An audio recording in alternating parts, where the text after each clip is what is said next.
निरंजन धन तेरा दरबार, निरंजन धन तेरा दरबार, जहाँ पर तनिक न न्याय विचार।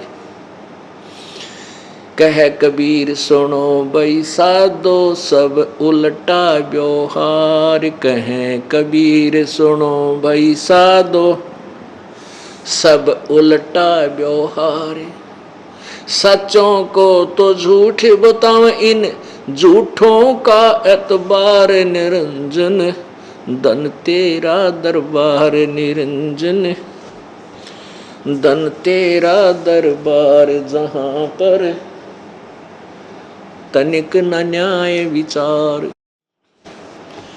अपने आत्मा ये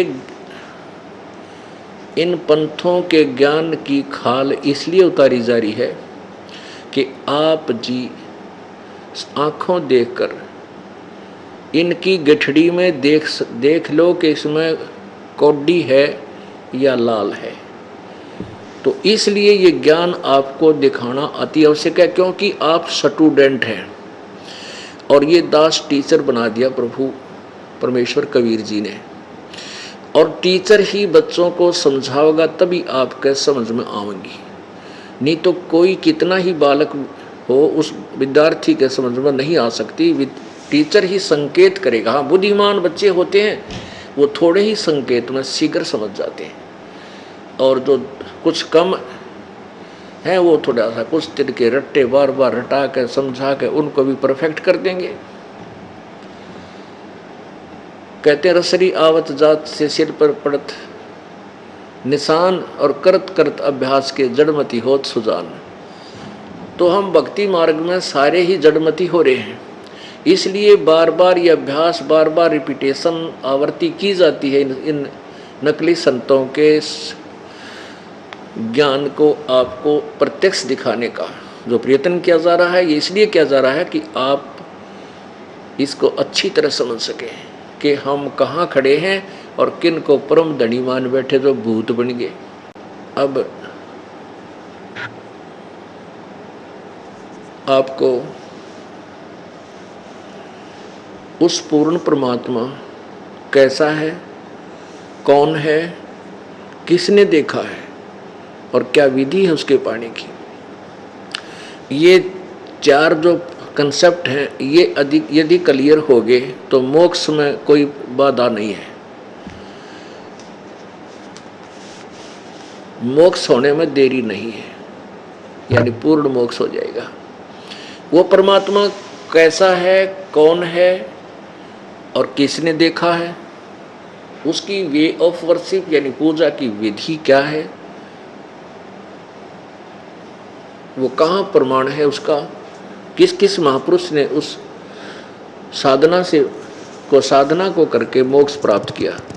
ये कंसेप्ट क्लियर होने के बाद फिर मोक्ष में देरी नहीं।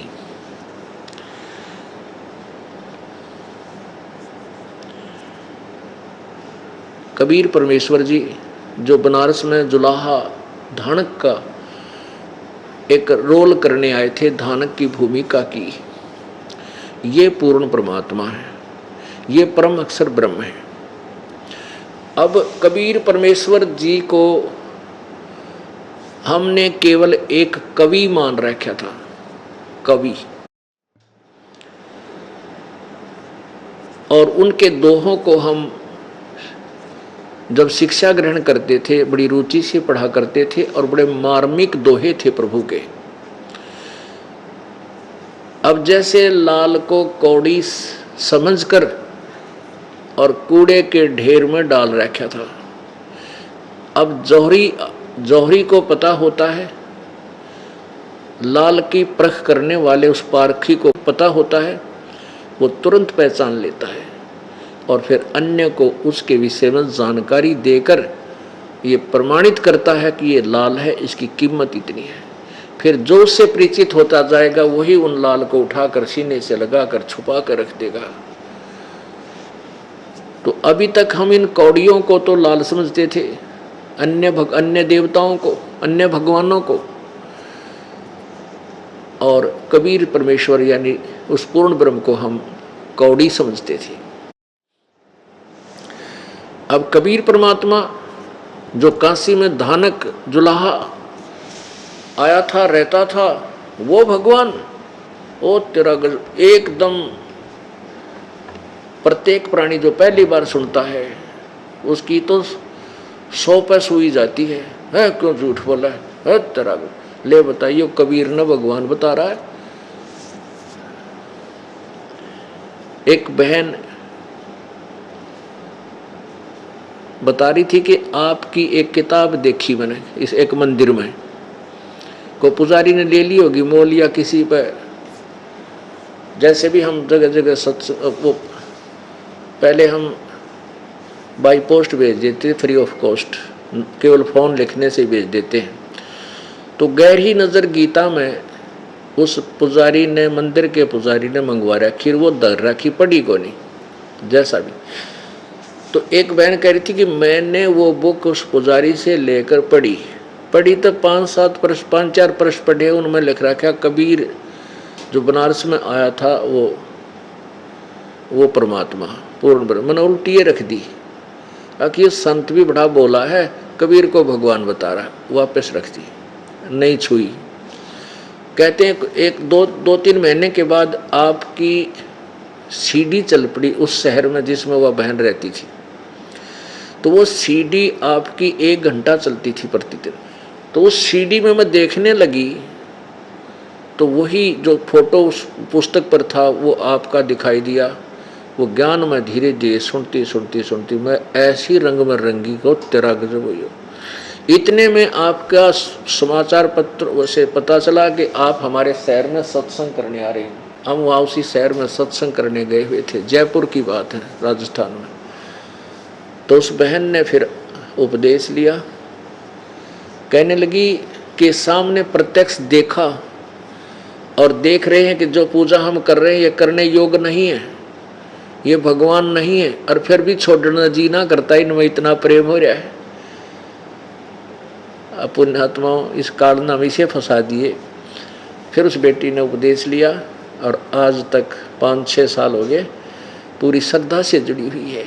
तो पुण्यात्माओं जो ज्ञान हमने दंत कथा सुन रखी थी, ब्रह्मा विष्णु महेश और ब्रह्म पर ब्रह्म तक की, पर ब्रह्म कोई नहीं जानता, नाम लेते ब्रह्म तक की, और ब्रह्म की स्थिति से नहीं परिचित है।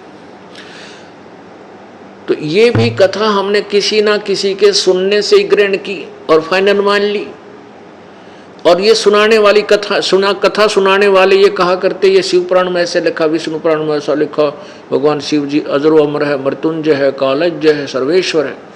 और उन्हीं में इनके कोई माता पिता नहीं, उन्हीं पुराणों में आज लिखा है कि इनके माता पिता हैं, इनकी जन्म मृत्यु होती है। ये कंप्लीट गॉड नहीं है, ये पूर्ण परमात्मा नहीं है, इनकी जन्म मृत्यु होती है, इनका भी मोक्ष नहीं है। और ब्रह्म खुद कहता है मेरी भी जन्म मृत्यु होती है, केवल तत्वदर्शी संत बताएगा, उसके आधार से साधना करने से ही आप पूर्ण मोक्ष को प्राप्त कर सकते हो। तो वो परमात्मा कौन है, कैसा है? वो कबीर है, कबीर देव। वेदों में कबीर देव, कबीर अग्नि, कबीर अमित ओजा, कबीर ईश्वर, ऐसे उस परमात्मा का यथार्थ नाम लिखा है। सतपुरुष, परमअक्षर ब्रह्म, पूर्ण ब्रह्म, ये उसके उपमात्मक उपाधि के नाम हैं। जैसे भारत के प्रधानमंत्री जी का नाम, शरीर का नाम तो कोई और होता है, और प्रधानमंत्री उनकी पद का नाम है, उनका पद है, नाम नहीं है। तो ऐसे ही पूर्ण ब्रह्म, परमात्मा, परमेश्वर, परम अक्षर ब्रह्म, सत्य पुरुष, ये तो है पद के नाम। और कबीर देव है उनका ओरिजिनल नाम प्रभु का, कबीर देव, कबीर साहब।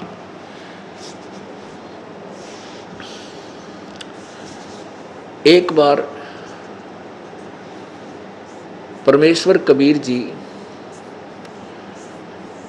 दादू साहब, आदरणीय दादू साहब जी को मिले। दादू साहब जी अजमेर के अंदर रहते थे। उनके माता पिता तेल निकालने का, तेली का काम करते थे। 7-8 वर्ष के बच्चे थे, बच्चों में खेल रहे थे। घर से बाहर थोड़ा सा, गली में थोड़ा सा बाहर वाही घर था, गांव से बाहर छोटे छोटे, उसमें अजमेर ज़्यादा बड़ा नहीं था, तो उनका घर बाहरले हिस्से में, जैसे शहर के बाहरली कॉलोनियों में होता है, ऐसा दादू साहेब जी का मकान था। वहाँ खेल रहे थे। पूर्ण परमात्मा आए, एक बूढ़ा बाबा यानी जिंदा महात्मा के रूप में, और परमेश्वर कबीर जी आए। उनको परमात्मा के विषय में ज्ञान दिया दादू साहब जी को। दादू साहब ने कहा, बाबा क्या मैं आपके वहाँ लोक को देख सकता हूँ? परमात्मा बोले, हाँ भाई खूब देख, क्योंकि परमेश्वर ने अपने गवाह तैयार करने थे कबीर जी ने। इस भक्ति काल के समय, ये भक्ति युग में ये काम आएंगे अपने भी, इसलिए परमेश्वर ने कुछ आत्माओं को अपनी सतिथि से पूर्ण परिचित कराया था। दादू जी वाली आत्मा को शरीर से निकालकर और ऊपर के सब ब्रह्मांड दिखा करके सतलोक ले गई। 3 दिन और 3 रात दादू जी बेहोश रहे, अचेत रहे। घर वालों ने उसका शरीर उठाकर घर में रख लिया। थोड़ा श्वास चल रहा था इसलिए फूका नहीं। तीसरे दिन परमात्मा ने वो शरीर वापस छोड़ दिया। उसके बाद दादू साहब ने उस परमात्मा की महिमा कलम तोड़ गाई। ओए होए, क्या कहा उस कबीर जी के बारे में, जो जो शरण कबीर के तिरगे अंत अपार, दादू गुण के ताकहूँ कहत न आवे पार। कबीर करता आप है दूजा ना कोई, दादू पूर्ण जगत को भक्ति दृढ़ावन सोए। ठेका पूर्ण होवे जब सब कोई तजय शरीर, दादू काल गंजय नहीं जपे जो नाम कबीर। आदमी की आयु घटे तब यम घेरे आए, सुमरण किया कबीरे का दादू लिया बचाए।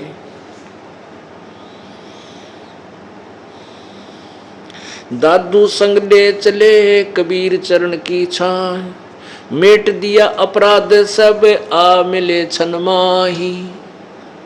दादू संग ले चले कबीर चरण की छाय, सेवक देव निज चरण का दादू अपना जान। बरंगी सत कबीर ने कर लिया आप समान।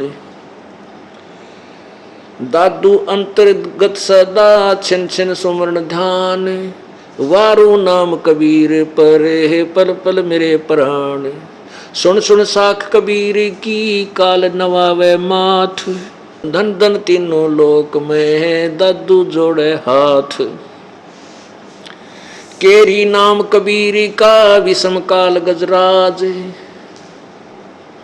केरी नाम कबीर का विषम काल गजराज। दादू भजन प्रताप ते ये भाग्य सुनत आवाज। पल पल नाम कबीर का दादू मन चितलाए, हाथी के असवारे को स्वान काल नहीं खावे। सुमरत नाम कबीर का कटे काल की पीर, दादू दिन दिन ऊंचा होवे है फिर परमानंद सुखसीर। दादू नाम कबीर की जो कोई लेवे ओट, तिनको कभी लागे नहीं ये काल वज्र की चोट। और संत सब कूप हैं केते झरिता नीर, दादू अगम अपारे है वो दरिया सत्य कबीर। अब ही तेरी सब मिटे ये जन्म मरण की पीड़, श्वास उश्वास सुमर ले दादू नाम कबीर। जय कोई सरगुण में रीज रहा कोई निर्गुण ठहरावे, दादू गति कबीर की ही मोह से कही न जाए। दादू नाम कबीर का सुन के कापे काल, नाम भरोसे नर चले होए न बाका बाले। जिनमो को निज नाम दिया सतगुरु सोए हमार, दादू दूसरा कोई नहीं, ये कबीर सिरजनहार। ओए होए होए, एक गवाह। अब आपके पास परमेश्वर कबीर है, सर्वश्रेष्ठी रचनहार है। इनके आधा दर्जन गवाह आपके समक्ष पेश किए जाएंगे। परमात्मा को परमात्मा सिद्ध करने के लिए इन झूठे गुरुओं और संतों और पंथों ने जो बैठा दिया, परमात्मा की परिभाषा से, उनकी सतीथि से अपरिचित कर दिया, उसके लिए ये ढेर सारे प्रमाण आपके सामने दिए जाएंगे। तब ये आत्मा अपने भगवान को पहचान पाओगी। काल ने इतना काम बिगाड़ दिया। अब क्या बताते हैं, दादू साहब जी ने कहा, जो जो शरण कबीर के त्यागे अंत अपार, दादू गुण के ता कहूँ कहतन आवे पार। कहते कबीर जी की महिमा के गाऊं, अंत नहीं उस मालिक की महिमा का। और जो जो कबीर परमेश्वर की शरण में आए हैं वो अनंत पार हो चुके हैं, अनंत। अब देख लियो, पूरे विश्व में कबीर जी की महिमा प्रारंभ होगी। अरबों खरबों प्राणी इस परमात्मा की शरण में आवेंगे और पार होंगे। अब यहाँ ना जाने कितनी जीव जंतु हैं, एक चींटी के बिल में अरबों खरबों चींटी हैं, और वो कभी मनुष्य भी थे। तो यहाँ पार भी नरे होंगे, और काल के फिर वो ये और प्राणी रह जाएंगे। जो हम आप लोग तो निकल जाओगे यहाँ से, फिर बाकी ये अनाड़ी संतों के फंसे हुए ये यहीं धक्के खाओगे, गधे कुत्ते सूर बनेंगे, जो शास्त्र विरुद्ध साधना कर रहे हैं, और आप पार हो जाओगे। कहते हैं जो जो शरण कबीर की, शरण का अर्थ है कि पूर्ण संत की शरण में, और जो सत्य वास्तविक मंत्र वो संत देव है, और कभी अंतिम श्वास तक उनकी मर्यादा में रहे, वो सब पार हो जाएंगे। कबीर करता आप है दूजा ना कोई, कबीर ही पूर्ण परमात्मा, सबका मालिक, करता माने सृष्टि रचनहार, वो खुद है और कोई दूसरा नहीं है। दादो पूर्ण जगत को भक्ति दृढ़ावे सोए, पूरे संसार को एक वही परमात्मा सत्य भक्ति बताता है, और कोई नहीं बता सकता।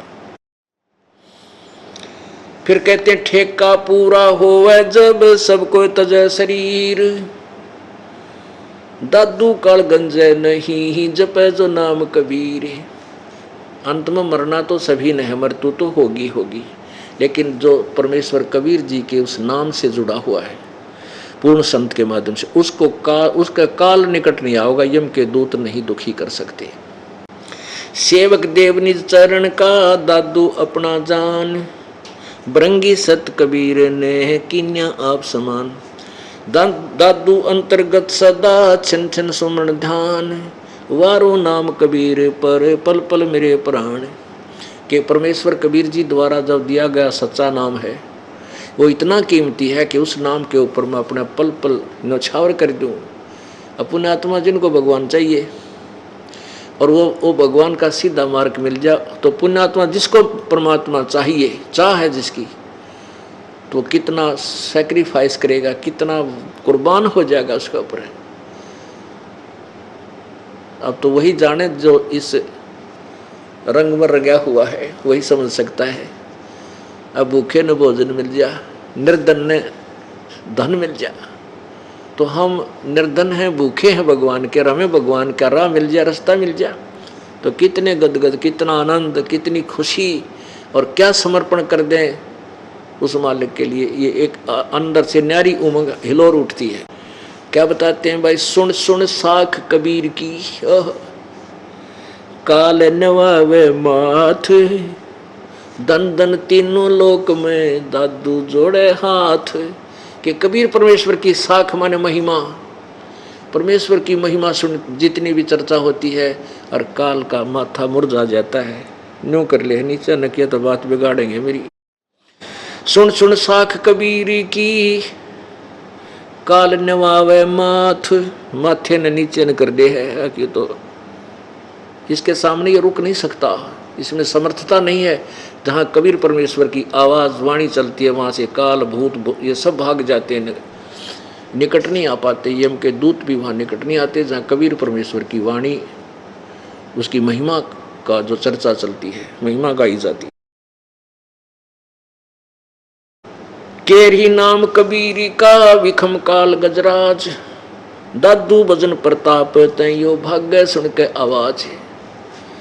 अब देखो परमात्मा कहते हैं, दादू जी कहते हैं कि कबीर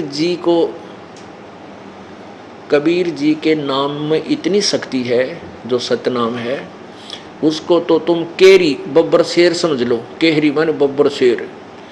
और काल भी कोई छोटा जानवर ना है, शक्तिशाली नहीं है, इसको हाथी समझ लो।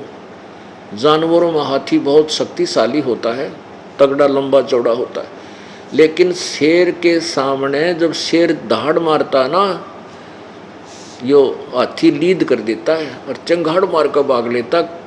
चाहे वो 1 किलोमीटर तो दहाड़ मार रहा है, उन्होंने सोचा आ गया बस, क्योंकि शेर की स्पीड भी बहुत होती है। तो हाथी इतना डरता है शेर से। तो यो काल भी छोटा नहीं है, जो ब्रह्मा विष्णु महेश जैसा की घिघी बांध रहा, हमारे जैसे जीव की क्या औकात है काल के साथ टकरा जा।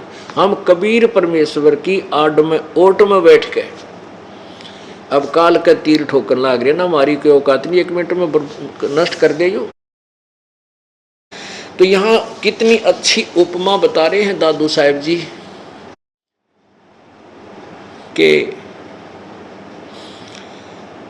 केरी नाम कबीर का और विखम काल गजराज। गजराज हाथियों का भी सरदार, यानी वो समझ ले इतना तगड़ा वो काल है। काल को हाथी जानो, कबीर परमेश्वर को शेर जानो, बब्बर शेर। दादू भजन प्रताप से ये भाग्य सुनत आवाज। परमेश्वर के महिमा के सामने, परमेश्वर कबीर जी के मंत्र के सामने ये काल ऐसे भाग लेता है जैसे शेर की दहाड़ के सामने तगड़े से तगड़ा हाथी खकाट ठा जाता है, भाग जाता है।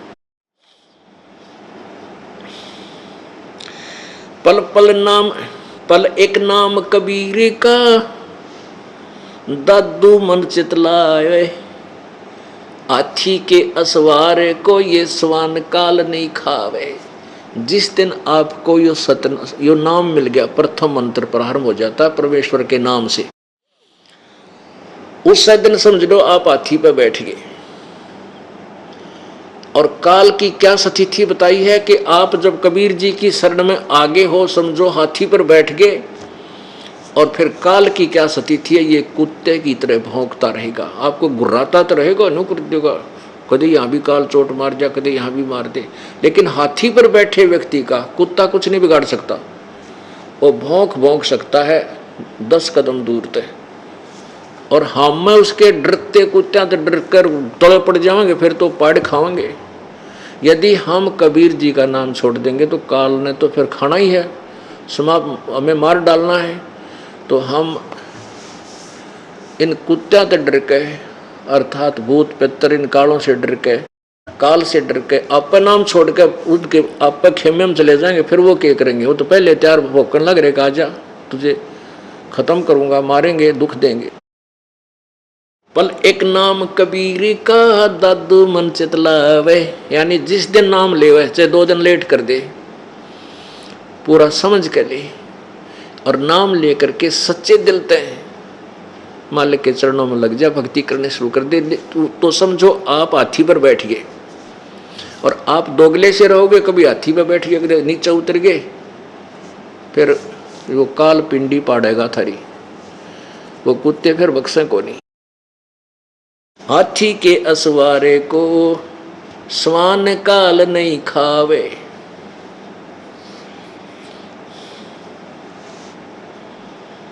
सोमृत नाम कबीर का, ये कटे काल की पीड़ के परमात्मा कबीर जी के सच्चे नाम का जाप करते ही काल के ये दुख कट जाएंगे। सोमृत नाम कबीर का, ये कटे काल की पीड़। दादू दिन दिन ऊंचा होवे है, फिर परमानंद सुख सीर। दादू नाम कबीर की जय कोई लेवे ओट, तिनको कभू लागे नहीं ये काल बजर की चोट। जो परमात्मा कबीर जी की मर्यादा में रहेंगे, शरण में रहेंगे, वो सच्चा नाम जाप करेंगे, सच्चे हृदय से नाम जाप करेंगे, वो उन परमेश्वर की ओट है। उनको कभी लागे नहीं इस काल वज्र। वज्र सबसे खतरनाक भयंकर ने सोच लो, मिसाइल समझ लो, परमाणु बम समझ लो, कहते उसका भी असर काल के द्वारा जो हमारे ऊपर आपत्तियां छोड़ी जाती हैं, दुख दिए जाते हैं, किसी का बेटा मार दिया, किसी को आप मार दिया, किसी कैंसर हो गई, किसी टांग टूट गई, किसी का कुछ हो गया, कहते ये जो वज्र ठोक ठोक के हमारे को तंग करता है, तो काल के वज्र यानी उस शस्त्र की चोट आप पर नहीं हो सकती। दादू नाम कबीर की जय कोई लेवे ओट, तिनको कभू लागे नहीं काल वज्र की चोट। और संत सब कूप है कहते जरिता नीर, दादू अगम अपार है दरिया सत्य कबीर। अब अन्य संत भगवान ऐसे समझो, कोई तो कुआ समझो, और कोई झरीता नीर जैसे झरने का पानी कुछ क्षेत्र में काम दे सकता है। कूप का जल, कुएं का पानी जल पीन पान के काम आ सकता है, कंप्लीट सारा सिंचाई आदि का काम नहीं कर सकता। तो ऐसे कहते हैं भगवान श्री ब्रह्मा जी, श्री विष्णु जी, सतगुण श्री और रजगुण ब्रह्मा जी, सतगुण विष्णु जी, तमगुण शिव जी, ये भी कुछ राहत दे सकते हैं, लेकिन कंप्लीट नहीं, पूर्ण रूप से नहीं।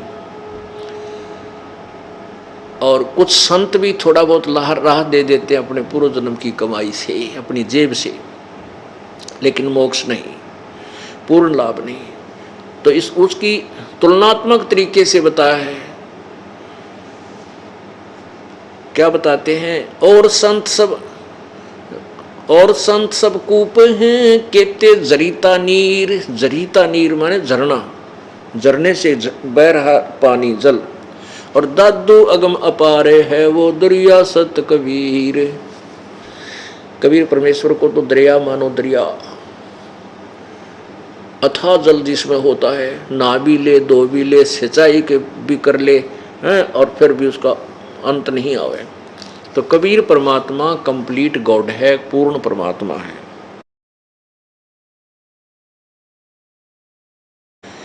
अब ही तेरी सब मिटे ये जन्म मरण की पीर। इस जन्म में रो कट जाएगा जन्म और मृत्यु का। श्वास उश्वास सुमरे ले है दादू नाम कबीर। श्वास उश्वास के परमात्मा कबीर जी द्वारा दिया गया सत्य नाम का सुमरण कर ले। इसी जन्म में तेरे जन्म मृत्यु का रोग कति कट जाएगा, सतलोक प्राप्ति हो जाएगी। दादू नाम कबीर का सुन के कांपे काल। नाम भरोसे नर चले हो नवा का बाले। कबीर परमेश्वर का नाम, सच के नाम से ही इस काल का कांपनी छूट जाती है, थर थर कांपने लग जाता है। और यदि आपको पूर्ण परमात्मा के नाम पर विश्वास है, सच्चे दृढ़ निश्चय से आप इस पर लगे हुए हो, तो काल आपका कुछ नहीं बिगाड़ सकेगा।